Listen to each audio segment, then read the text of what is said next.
Assalamualaikum students and all the viewers. Welcome to Punjab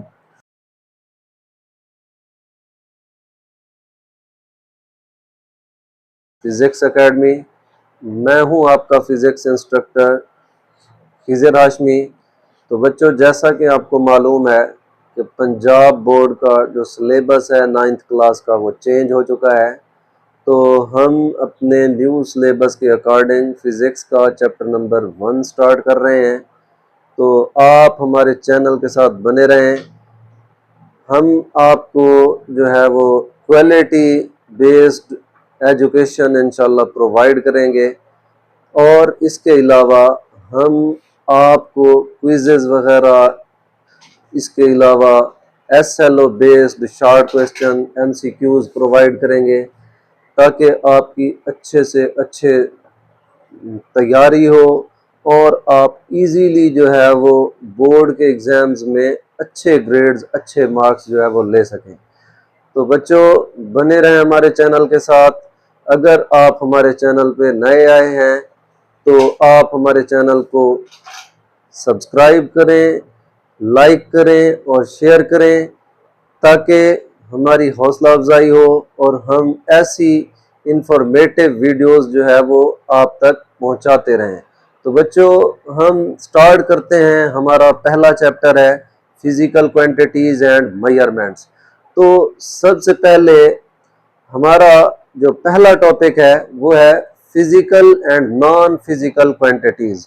तो हम start लेते हैं physical and non physical quantities से। तो इसको स्टार्ट करने से पहले, क्योंकि आपने साइंस को सिलेक्ट किया हुआ है, तो अगर कोई आपसे पूछे कि भाई साइंस क्या है, तो साइंस की डेफिनेशन आपको आनी चाहिए। ठीक है जी। तो साइंस किस जबान का लफ्ज है? साइंस जो है वो लैटिन जबान का लफ्ज है। ठीक है जी।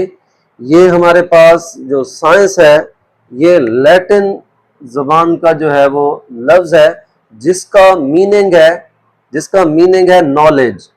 ठीक है जी। साइंस का मतलब क्या होता है? नॉलेज। ये लैटिन लैंग्वेज है, इसका मीनिंग है नॉलेज। तो ये तो हो गया कि ये किस जबान का लफ्ज है। तो ये MCQs आ सकता है, कि साइंस किस जुबान का जो है वो लफ्ज है। ठीक है। तो अगर पूछा जाए कि किस जुबान का लफ्ज है तो आप लिखेंगे कि ये लैटिन जुबान का वर्ड है। ठीक है जी। और अगर पूछा जाए कि साइंस के मीनिंग्स क्या हैं तो इसके मीनिंग्स हैं नॉलेज। ठीक है जी। तो साइंस जो है वो लैटिन जुबान का लफ्ज है और इसका मतलब है नॉलेज। तो हम अब साइंस की डेफिनेशन जो है वो कर रहे हैं। तो साइंस को हम डिफाइन करने के लिए, हमें पता है साइंस में हम क्या करते हैं, ऑब्जर्वेशंस करते हैं और एक्सपेरिमेंट्स करते हैं। ठीक है। साइंस प्रूफ मांगती है, तो हम एक्सपेरिमेंट्स के जरिए जो है वो किसी भी चीज को प्रूव करते हैं और उसके एविडेंस को जो है वो फिर हम शो करते हैं। जैसे कोई भी चीज है, जब हम उसे बनाते हैं तो पहले हम उसकी थ्योरी पेश करते हैं कि ये इसका डिजाइन है, ये सारा कुछ। ठीक है। फिर हम क्या करते हैं, उस पर एक्सपेरिमेंट करते हैं। एक्सपेरिमेंट जब कामयाब हो जाता है तो फिर हम वही चीज प्रोडक्ट साइंस के जरिए बना के, टेक्नोलॉजी के जरिए वही मार्केट तक पहुंचा देते हैं। तो बच्चों, साइंस को अगर हम डिफाइन करें तो साइंस की डेफिनेशन क्या बनेगी? द तो साइंस क्या है? The knowledge gain through observations and experiments. तो इधर हमने इसकी डेफिनेशन लिखी है, तो ये आप देख सकते हैं, the knowledge gain through observations and experiments. तो वो नॉलेज जो ऑब्जर्वेशंस और एक्सपेरिमेंट्स के जरिए हमें मिलता है उसको हम किसका नाम देते हैं? साइंस का नाम देते हैं। ठीक है जी। तो ये साइंस की डेफिनेशन है। दोबारा से, साइंस लैटिन जबान का लफ्ज है, इसका मीनिंग होता है नॉलेज। और साइंस को डिफाइन कैसे करेंगे? The knowledge gain through observations and experiments. के ऑब्जर्वेशंस और एक्सपेरिमेंट्स के जरिए मिलने वाला जो नॉलेज है उसको हम किसका नाम देते हैं? साइंस का नाम देते हैं। तो साइंस को डिफाइन करने के बाद अब साइंस को फर्दर फिर साइंटिस्ट ने दो कैटेगरीज में जो है वो डिवाइड किया है। तो वो दो कैटेगरीज कौन कौन सी हैं? साइंस को जो दो क्लासिफाई किया गया है, उसकी क्लासिफिकेशन की गई है, दो कैटेगरीज में डिवाइड किया गया है। उन दो कैटेगरीज में वो दो कैटेगरीज कौन कौन सी हैं? तो ये भी एमसीक्यूज या शॉर्ट में पूछा जा सकता है कि साइंस को कितनी कैटेगरीज में क्लासिफाई किया गया है। तो साइंस को दो कैटेगरीज में क्लासिफाई किया गया है। उन कैटेगरीज के नाम भी आप लोगों को आने चाहिए। तो वो कैटेगरीज कौन कौन सी हैं? वो है फिजिकल, ठीक है जी, फिजिकल एंड बायोलॉजिकल। साइंस को दो हिस्सों में डिवाइड किया गया है, एक को फिजिकल, दूसरे को बायोलॉजिकल में रखा गया है, ठीक है जी। तो फिजिकल में क्योंकि हमारा कंसर्न सब्जेक्ट है फिजिक्स, तो फिजिक्स एक फिजिकल सब्जेक्ट है, ठीक है, इसको फिजिकल साइंस में जो है वो रखा गया है। फिजिक्स हो गई, केमिस्ट्री हो गई, मैथ हो गई, ठीक है, तो ये सारी किस में आती हैं? फिजिकल साइंस में आती हैं, ठीक है। और बायोलॉजिकल साइंस में लिविंग थिंग्स आ जाती हैं, ठीक है, जैसे लिविंग थिंग्स में प्लांट्स आ जाते हैं, ठीक है, ह्यूमंस आ जाते हैं, ठीक है जी, एनिमल्स आ जाते हैं। तो लिविंग थिंग्स में जो है वो बायोलॉजिकल और नॉन लिविंग थिंग्स में हम फिजिकल को लेते हैं। तो ये आपको पता होना चाहिए। फिजिकल में हम, फिजिकल जो है इसमें हम क्या करते हैं? नॉन लिविंग थिंग्स को, नॉन लिविंग थिंग्स को जो है वो हम क्या करते हैं? डिस्कस करते हैं, ठीक है जी। तो हम फिजिकल साइंस में क्या करते हैं? नॉन लिविंग थिंग्स को क्या करते हैं? डिस्कस करते हैं। तो बायोलॉजिकल साइंस में हम क्या करेंगे? नॉन को खत्म कर दे तो ये क्या हो जाएगा? लिविंग थिंग्स को जो है वो हम क्या करते हैं? डिस्कस करते हैं। तो बायोलॉजिकल साइंस में हम क्या करते हैं? लिविंग थिंग्स को जो है वो हम क्या करते हैं? स्टडी करते हैं। बायोलॉजिकल साइंस में हम लिविंग थिंग्स को क्या करते हैं? स्टडी करते हैं, ठीक है जी। तो यहां तक ये हो गया। अब इसका क्या है? इसका भी एमसीक्यूज बन सकता है कि साइंस को कितने हिस्सों में डिवाइड किया गया है, उनके नाम बताएं। तो साइंस को दो हिस्सों में डिवाइड किया गया है, कौन कौन से? Physical science and biological science. तो फिजिकल साइंस क्या है कि फिजिकल साइंस में हम क्या करते हैं कि नॉन लिविंग थिंग्स को जो है वो हम क्या करते हैं? स्टडी करते हैं। अब बायोलॉजिकल साइंस में हम क्या करते हैं? हम लिविंग थिंग्स को जो है वो क्या करते हैं? स्टडी करते हैं। तो साइंस की कैटेगरीज के बाद अब हम अपना अपना कंसर्न सब्जेक्ट लेते हैं, वो है फिजिक्स, ठीक है जी। तो हमारा जो कंसर्न सब्जेक्ट है वो क्या है? फिजिक्स। तो अब हम फिजिक्स को बच्चों डिफाइन करते हैं, ठीक है, यानी हम फिजिक्स पढ़ रहे हैं तो फिजिक्स में क्या होता है, फिजिक्स में हम क्या करते हैं, ठीक है, ये हमें पता होना चाहिए कि फिजिक्स जो हम पढ़ रहे हैं तो इसमें हो क्या रहा है, क्या ऐसे नॉलेज है जो हम गेन कर रहे हैं इससे। तो फिजिक्स को हम डिफाइन करते हैं। तो फिजिक्स की डेफिनेशन में आ जाता है कि ये सबसे पहले तो साइंस पढ़ रहे हैं तो साइंस की ब्रांच है। Physics is the branch of science. Physics science की ब्रांच है जिसमें हम क्या करते हैं? हम डील करते हैं मैटर और एनर्जी को। फिजिक्स में हम किसे डील करते हैं? मैटर को डील करते हैं और एनर्जी को डील करते हैं। मैटर, एनर्जी और मैटर और एनर्जी के दरमियान जो इंटरैक्शंस हैं, जो उनके आपस में जो ताल्लुकात हैं, उनको हम क्या करते हैं? स्टडी करते हैं। तो यही हम इसको इधर हमने इसको डिफाइन किया है कि physics is a branch of science. Physics क्या है?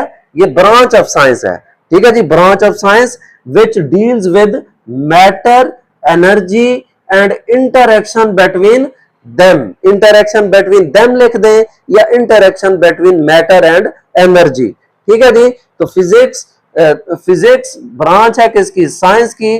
Physics is a branch of science which deals with matter, energy and interaction between them। Physics में हम मैटर को, एनर्जी को और उनके दरमियान जो इंटरैक्शंस होते हैं उनको हम क्या करते हैं? स्टडी करते हैं। अब हमें मैटर का भी पता होना चाहिए, एनर्जी का भी पता होना चाहिए। अब मैटर क्या है? हर वो चीज जो वॉल्यूम रखती है और जिसका मैस होता है उसको हम क्या कहते हैं? मैटर का नाम देते हैं। फॉर एग्जाम्पल कि कोई भी चीज है, आप देखें इलेक्ट्रॉन भी चाहे है, नजर ना आने वाला इलेक्ट्रॉन, सोचें इलेक्ट्रॉन के बारे में आपने पढ़ा होगा, ठीक है, कि इलेक्ट्रॉन का मैस भी होता है और इलेक्ट्रॉन स्पेस भी ऑक्यूपाई करता है। जैसे आप कहते हैं कि के शेल में इतने इलेक्ट्रॉन्स हैं, एल में इतने हैं, एम में इतने हैं। तो के शेल में अगर इलेक्ट्रॉन मौजूद है तो वो अपनी स्पेस को क्या कर रहा है? ऑक्युपाई कर रहा है। तो इसका मतलब कि हर वो ऑब्जेक्ट, हर वो चीज जो वजन रखती है और कुछ ना कुछ स्पेस ऑक्युपाई करती है, तो वो किस में आती है? मैटर में। ठीक है जी। तो मैटर का पता चला कि मैटर क्या होता है कि हर वो चीज जो वजन रखती हो और जगह घेरती हो, जिसका कोई ना कोई वजन हो और कुछ ना कुछ वॉल्यूम हो, तो उसको हम क्या कहते हैं? मैटर कहते हैं। तो सोचने की बात है, ऐसी कोई भी चीज यूनिवर्स में एग्जिस्ट नहीं करती जो वजन न रखती हो या स्पेस ऑक्युपाई ना करती हो, चाहे इवन दैट वो नजर ना आने वाला इलेक्ट्रॉन भी है। तो इलेक्ट्रॉन का भी मैस भी है और उसका वॉल्यूम भी है, वो स्पेस भी क्या करता है? ऑक्युपाई करता है। तो बच्चों, आपको मैटर अच्छे तरीके से समझ आ गया होगा। अब एनर्जी क्या है कि आप वर्क करते हैं, फाइल में कोई भी वर्क करते हैं, मैं आपको पढ़ा रहा हूं, आप पढ़ रहे हैं, ठीक है जी। आप पूरा साल पढ़ते हैं, टेस्ट देते हैं, एग्जाम्स की तैयारी करते हैं, जाएंगे एग्जाम्स देंगे, फिर इंशाल्लाह आप अच्छे ग्रेड्स भी लेंगे। तो ये सारा आप क्या कर रहे हैं? वर्क। तो वर्क करने की जो बच्चों एबिलिटी होती है, उसी को हम किसका नाम देते हैं? एनर्जी का नाम देते हैं। तो फिजिक्स में क्या है कि मैटर और एनर्जी के दरमियान इंटरेक्शंस को हम क्या कहते हैं? पढ़ते हैं। ठीक है जी। तो ये आपको क्लियर हो गई होगी कि फिजिक्स क्या है, ब्रांच ऑफ साइंस है। इसमें हम क्या करते हैं? डील करते हैं। किसको डील करते हैं? मैटर और एनर्जी को डील करते हैं। मैटर और एनर्जी में क्या करते हैं? इनके दरमियान इंटरेक्शन को जो है वो हम क्या करते हैं? स्टडी करते हैं। तो बच्चों, इसके बाद अब हमारा जो पहला टॉपिक है, इसको हम स्टार्ट करते हैं। हमारा फर्स्ट टॉपिक क्या है? Physical and non physical quantities. तो physical and non physical quantities को जो है वो हम स्टडी करते हैं। अब फिजिकल क्वांटिटीज किसे कहते हैं? मिकदारों को कहते हैं। ठीक है जी।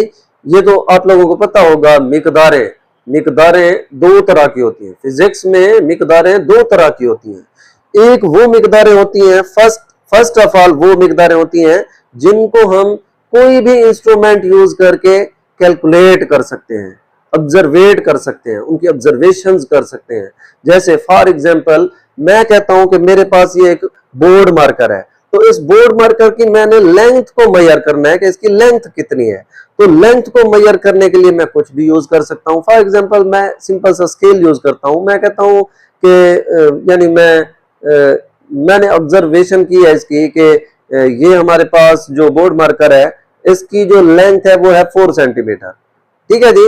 तो ये जो 4 सेंटीमीटर है, इसको हमने इंस्ट्रूमेंट के थ्रू जो है वो क्या किया है? मेजर किया है।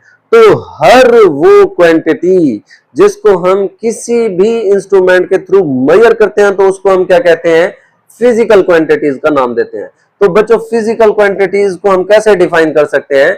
Physical quantities are those which can be measured by using instruments। ठीक है जी। फिजिकल क्वांटिटीज वो क्वांटिटीज होती हैं जिनको हम किसी इंस्ट्रूमेंट के थ्रू क्या करते हैं? मेजर करते हैं। दोबारा, physical quantities are those which can be measured using instruments। Physical quantities वो क्वांटिटीज होती हैं जिनको हम इंस्ट्रूमेंट्स के थ्रू क्या करते हैं? मेजर करते हैं। फॉर एग्जांपल्स, ये इसकी बच्चों एग्जांपल्स हैं। ये हमारे पास एग्जाम्पल्स हैं। तो हमारे पास जो फर्स्ट एग्जाम्पल है, हमने अभी एग्जाम्पल ली भी है लेंथ की, कि मैंने कहा आपको कि मेरे पास ये बोर्ड मार्कर है, तो मैंने एक स्केल के जरिए इसकी लेंथ को मेजर किया जो कि 4 सेंटीमीटर आई है। तो लेंथ को कैसे मेजर करते हैं? एग्जाम्पल्स में इसके क्या आएगा? लेंथ आएगा, मेजरेबल क्वांटिटी है। इंस्ट्रूमेंट यूज किया, कौन सा इंस्ट्रूमेंट यूज किया? रूलर यूज किया। ठीक है जी। या स्केल यूज किया, स्केल के जरिए हमने क्या किया कि इसकी लेंथ को क्या किया है? मेजर किया है। अब इसके बाद हमारे पास क्या आ जाता है? टाइम। अब टाइम को आप किस चीज से मेजर करते हैं? ठीक है जी। तो टाइम जब आपने बताना हो तो हम क्या यूज करते हैं? हम क्लॉक यूज करते हैं। तो टाइम को हम किस इंस्ट्रूमेंट के थ्रू जो है वो बताते हैं, कैलकुलेट करते हैं टाइम को? तो क्लॉक है वो इंस्ट्रूमेंट जिससे हम टाइम को क्या कर रहे होते हैं? टाइम की मेजरमेंट कर रहे होते हैं। ठीक है। तो इसके बाद बच्चों हमारे पास आ जाता है टेम्परेचर। तो टेम्परेचर, फॉर एग्जाम्पल के खुदा न खास्ता अगर हमें फेवर हो जाता है, हम डॉक्टर के पास जाते हैं, तो उसके पास एक डिवाइस होती है, एक इंस्ट्रूमेंट होता है जिसको हम थर्मामीटर का नाम देते हैं। तो थर्मामीटर वो हमें लगाता है और हमारी बॉडी का टेम्परेचर मेजर करके बताता है कि आपकी बॉडी का जो टेम्परेचर है वो 100 है या 101 है। ठीक है, तो टेम्परेचर बच्चों क्या है, फिजिकल क्वांटिटी है। इसको मेजर करने के लिए, टेम्परेचर को मेजर करने के लिए क्या यूज करते हैं, थर्मोमीटर को जो है वो क्या किया जाता है, यूज किया जाता है। तो बच्चों ऐसे और भी बेशुमार एग्जांपल्स आपके जहन में आ रही होंगी। ठीक है, तो फिजिकल क्वांटिटीज की ये हमारे पास डेफिनेशन है, ये इसकी एग्जांपल्स आपके माइंड में जो कोई अगर और भी एग्जांपल्स हैं तो वो भी आप दे सकते हैं। ठीक है, अब फिजिकल क्वांटिटीज की कुछ करेक्टरिस्टिक्स हैं, तो ये इसकी करेक्टरिस्टिक्स हैं कि दीज क्वांटिटीज आर मेजरेबल। वो तो हमें पता है फिजिकल क्वांटिटीज क्या होती हैं कि ये मेजरेबल होती हैं। ठीक है, फिजिकल क्वांटिटीज एक पहले नंबर पे ये मेजरेबल होती हैं। इसके अलावा इनकी मैग्नीट्यूड भी होती है। जैसे मैग्नीट्यूड अभी हमने कैलकुलेट किया है, अगर कि हमने एक मीटर रूल यूज किया है, रूलर यूज किया है या स्केल यूज किया है, हमने इस बोर्ड मार्कर की लेंथ मेजर की है 4 सेंटीमीटर, तो 4 इसका मैग्नीट्यूड होगा।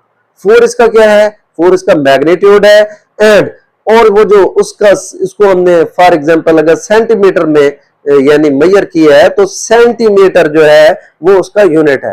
तो इसका मतलब कि फिजिकल क्वांटिटीज जो होती हैं उनका एक प्रॉपर मैग्नीट्यूड होता है और साथ में उसका क्या होता है, यूनिट भी होता है। तो क्या है कि दीज क्वांटिटीज आर मेजरेबल, कि ये क्वांटिटीज, फिजिकल क्वांटिटीज मेजरेबल होती हैं, इनको हम किसी इंस्ट्रूमेंट के थ्रू मेजर कर सकते हैं। एंड हैव यूनिट्स, इनके यूनिट्स होते हैं। And are used in physics formulas. हाँ जी, और इसको हम फिजिक्स के फार्मूलाज में जो है वो क्या करते हैं, यूज करते हैं। यानी फिजिक्स के फार्मूलाज को यूज करके हम क्या करते हैं, फिजिकल क्वांटिटीज को मेजर करते हैं, कैलकुलेट करते हैं, इनकी कैलकुलेशंस करते हैं। ठीक है जी, इनकी ऑब्जर्वेशंस करते हैं।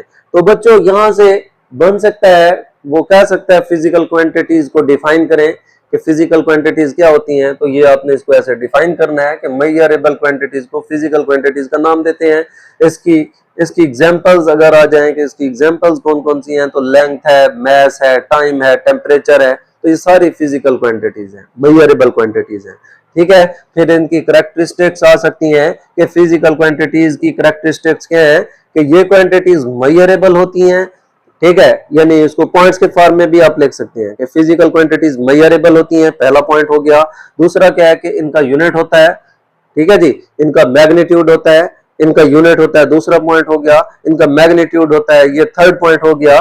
ठीक है जी, और इसको हम कैसे यानी कैलकुलेट कैसे करते हैं, कैसे कैलकुलेट करते हैं, फिजिक्स के फार्मूलाज को यूज करके हम फिजिकल क्वांटिटीज को क्या करते हैं, मेजर करते हैं। तो ये बच्चों है फिजिकल क्वांटिटीज। अब हम आते हैं नॉन फिजिकल क्वांटिटीज पे। तो बच्चों ये बहुत इजी है। नॉन फिजिकल क्वांटिटीज, फिजिकल तो वो हुई जिनको हम मेजर कर सकते थे, तो अब नॉन फिजिकल क्वांटिटीज कौन सी हुई, वो क्वांटिटीज जिनको हम मेजर नहीं ना कर सकें, किसी इंस्ट्रूमेंट को यूज करके हम उसको मेजर ना कर सकें, तो उनको हम क्या कहते हैं, नॉन फिजिकल क्वांटिटीज का जो है वो हम नाम देते हैं। ठीक है, तो नॉन फिजिकल क्वांटिटीज क्या आएंगी, इसी को अगर हम करें तो non physical quantities are those which can not be measured using instruments. तो नॉन फिजिकल क्वांटिटीज वो क्वांटिटीज होंगी जिनको हम किसी भी इंस्ट्रूमेंट को यूज करके मेजर ना कर सकें। ठीक है, यानी उनको मेजर करने के लिए कोई पैमाना नहीं है हमारे पास, कोई इंस्ट्रूमेंट नहीं है कि हम बता सके नॉन फिजिकल क्वांटिटीज का, जैसे फिजिकल का बताया। तो non physical quantities non measurable होती है। ठीक है जी, these quantities are non measurable. तो इसको अब हम डिफाइन करते हैं, quantities which can not be measured, जिसको हम मेजर नहीं कर सकते थ्रू एनी इंस्ट्रूमेंट, किसी भी इंस्ट्रूमेंट के जरिए हम ऐसी क्वांटिटीज जिनको हम किसी भी इंस्ट्रूमेंट के थ्रू मेजर ना कर सकें। ठीक है जी, quantities which can not be measured through instruments, कि वो क्वांटिटीज जिनको हम किसी भी इंस्ट्रूमेंट के थ्रू मेजर ना कर सकें, उनको हम क्या कहते हैं, नॉन फिजिकल क्वांटिटीज का जो है वो हम क्या देते हैं, नाम देते हैं। तो बच्चों ये इसकी एग्जांपल्स हैं, ये जो हमारे पास हमने राइट की हैं, ये इसकी एग्जांपल्स हैं। ठीक है, तो इसकी एग्जांपल्स में हमारे पास क्या आ जाता है, लव। ठीक है, कि किसी की मोहब्बत को जैसे एग्जाम्पल देता हूं, पॉजिटिव एग्जाम्पल देता हूं, वो क्या है कि माँ बच्चे से मोहब्बत करती है, माँ अपने बेटे से, माँ अपनी बेटी से मोहब्बत करती है। तो माँ की ममता को किसी इंस्ट्रूमेंट के थ्रू हम नहीं बता सकते। किसी इंस्ट्रूमेंट यानी हम माँ को कोई इंस्ट्रूमेंट के थ्रू जो है वो ऑब्जर्वेशंस में लाएं, या कोई ऐसा इंस्ट्रूमेंट हो कि जो बता सके कि जी माँ बच्चे से कितनी मोहब्बत करती है, तो ये इम्पॉसिबल है। ठीक है, तो ये समझ आ गया होगा कि नॉन फिजिकल क्वांटिटीज में क्या होता है, वो क्वांटिटीज होती हैं जिनको मेजर नहीं कर सकते। ठीक है जी। तो दूसरा हमारे पास क्या है, फेयर, यानी खौफ, डर। फॉर एग्जाम्पल इसको भी पॉजिटिव वे में ले लेते हैं कि कोई बंदा है वो अल्लाह से डरता है। कोई बंदा है, चाहे वो मेल है या फीमेल है, अल्लाह का बंदा है, अल्लाह से डर रहा है, अल्लाह से डरता है।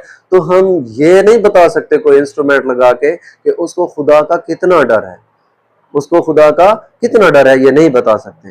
तो नॉन फिजिकल क्वांटिटीज को मेजर करने के लिए प्यारे बच्चों कोई भी ऐसा इंस्ट्रूमेंट नहीं है कि जिससे हम नॉन फिजिकल क्वांटिटीज को मेजर कर सकें। ठीक है, अब इसके बाद इसकी एग्जांपल में ब्यूटी आ जाती है, खूबसूरती। ठीक है, कोई कितना खूबसूरत है, इंस्ट्रूमेंट से हम नहीं बता सकते कि ये कितना खूबसूरत है। ठीक है जी। तो अब इसके बाद हमारे पास क्या है कि इसकी करेक्टरिस्टिक्स हैं। ठीक है, करेक्टरिस्टिक्स में क्या आता है कि it can not be measured with tools.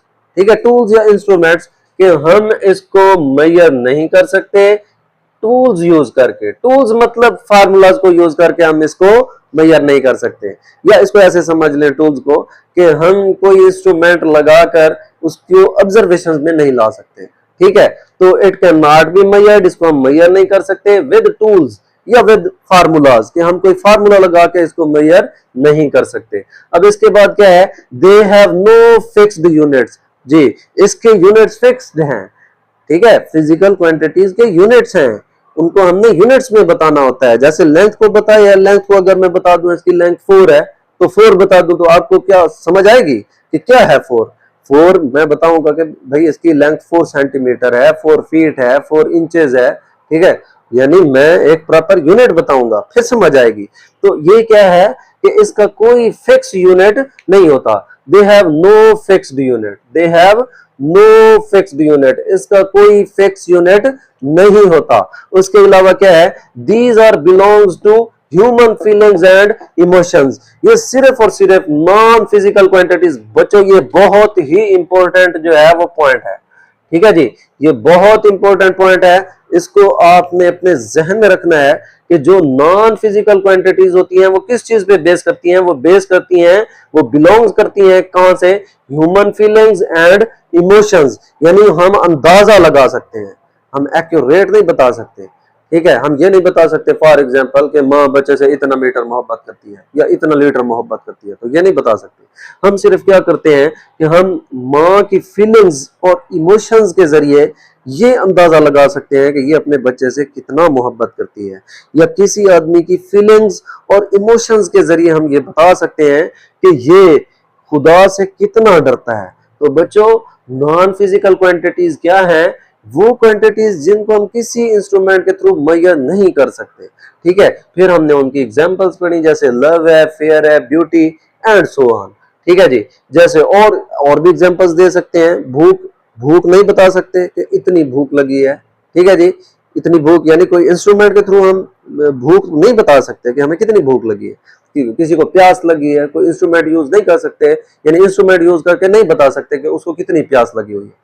ठीक है जी, तो ये क्या है कि ये सिर्फ फीलिंग्स एंड इमोशंस पे जो है वो क्या करता है, डिपेंड करता है, कि ये बिलोंग करता है या डिपेंड करता है किसी की फीलिंग्स और इमोशंस के जरिए हम बता सकते हैं। ठीक है, कि ये यानी खुदा से इंसान कितनी मोहब्बत करता है। ठीक है, अब फॉर एग्जांपल नमाज का टाइम हो जाए तो एक इंसान जो है वो जैसे ही अजान होती है तो वो वुज़ू करके अल्लाह के हुजूर जाके सजदा देता है। ठीक है, तो चाहे वो सजदे भी दे रहा है, अब हमें उसके दिल का क्या पता। ठीक है, तो हम नहीं बता सकते ये खुदा से कितनी मोहब्बत करते हैं। हम उसके इमोशंस से थोड़ा सा यानी ऑब्जर्वेशंस, अपनी हाइपोथेसिस क्रिएट कर सकते हैं, ख्यालात क्रिएट कर सकते हैं कि ये खुदा से इतनी मोहब्बत करता है। तो इन शॉर्ट बच्चों, फिजिकल और नॉन फिजिकल क्वांटिटीज उम्मीद है आपको बहुत अच्छे तरीके से समझ आई होगी। ठीक है जी। तो बच्चों आप हमारे चैनल को सब्सक्राइब करें, लाइक का बटन हिट करें, अपने दोस्तों के साथ हमारे चैनल को शेयर करें ताकि हम ऐसे आपके लिए जो है वो इंफॉर्मेटिव और नॉलेज से भरी हुई वीडियोस जो है वो आपको शेयर करते रहें, आपके कॉन्सेप्ट्स क्लियर करते रहें। ठीक है जी। तो बच्चों अब मैं नेक्स्ट लेक्चर में इंशाल्लाह आपको इसकी क्विज जो है वो प्रोवाइड करूंगा जिसको आप सॉल्व करेंगे। ठीक है जी। तो दो क्वेश्चंस मैं जो है वो आपको दूंगा, ठीक है, क्विज के तौर पे। ठीक है, जिसको आपने जो है वो सॉल्व करके कमेंट बॉक्स में बताना है फिजिकल और नॉन फिजिकल क्वांटिटीज के बारे में। तो तब तक के लिए बच्चों अल्लाह हाफिज।